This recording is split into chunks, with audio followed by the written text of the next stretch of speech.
All right, so this is a video about how to solve a family of Palindromic code called Palindrome. There are a number of questions, easy, medium, hard, that depend on the knowledge of Palindrome. I think it's necessary to read them here. I am in particular going to go over 3 ways of detecting whether or not a string is a palindrome. The last way that we end on, which is a recursive method, is going to be really integral to helping us solve harder questions that depend on detecting palindromes. But just as a primer, I'm going to go through a few ways to think about them. And the first 2 are going to be very iterative, very straightforward.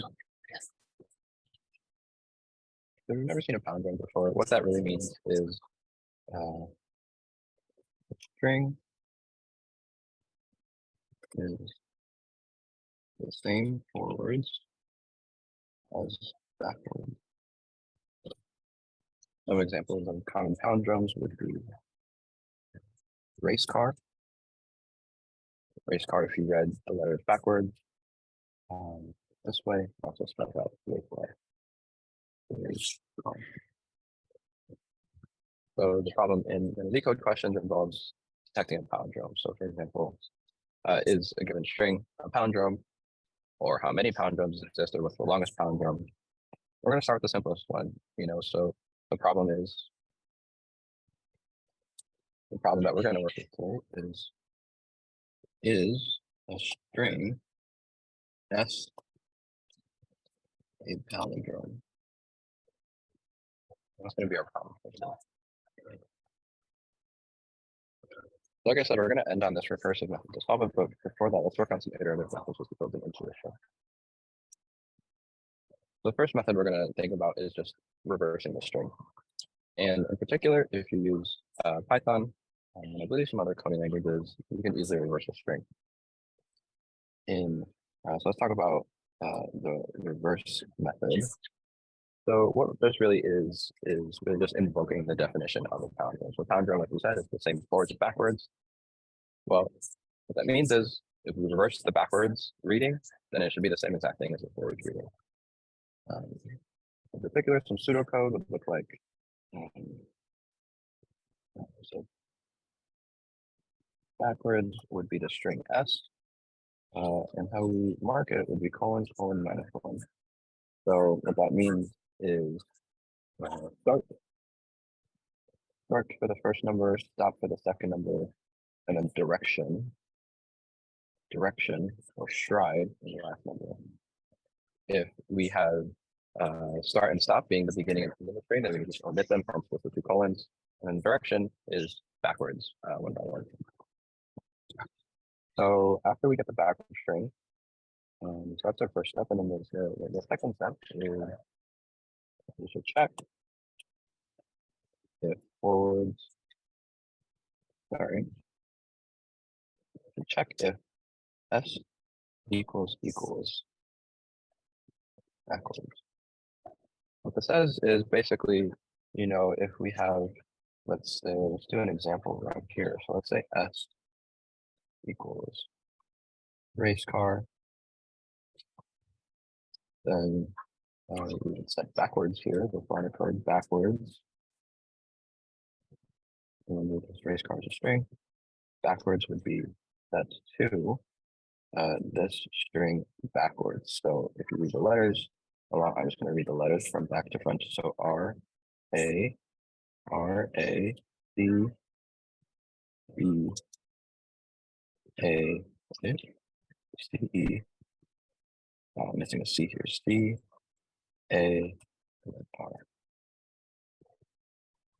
Right, and then all we're doing is checking if forwards equals backwards. In this case, it's true.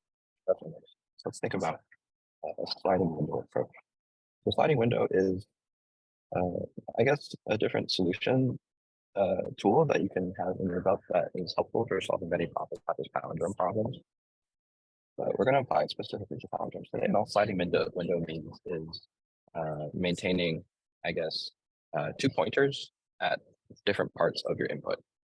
And then you're going to compare, or you're going to move those pointers. So what does that look like in this case? Let's talk about a sliding window solution.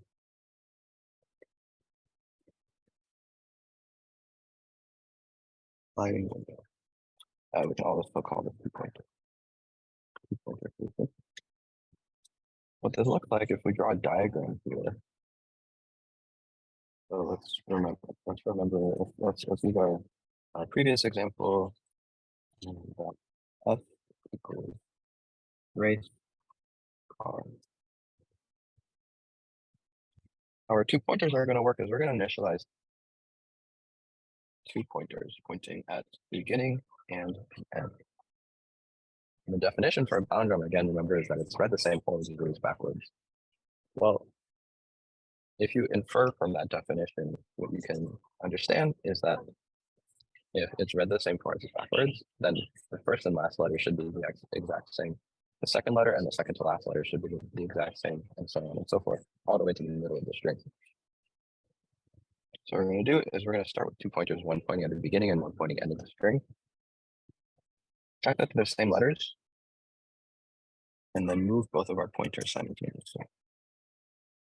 Again, check that those are the same letters, and then move the pointers again inwards. Pseudocode would look like this. Let's call the left pointer left PTR. We'll start at the beginning index of the string. Right PTR. I'm going to start with last index of the string from Python pseudocode. The length of the and minus one. That would be the last letter of the string. And I'm going to put a while loop here. I'm going to leave this for loop that I didn't know. Basically, what we want is that the left pointer and right pointer meet in the middle, and that's on the top. But while that's not the case, all we're going to do, S at the left pointer equals S at the right pointer. Then move pointers inward one step. So by move pointers inward one step, I just mean implementing the act of either incrementing or decrementing our pointer. So if the left pointer, you increment it by one, if the right pointer, you decrement it by one. To fill out this while loop that we have here, we're going to want to stop at some point. And the point we're going to want to stop is when we reach the middle. So I'm just going to use pseudocode here, but while pointers not at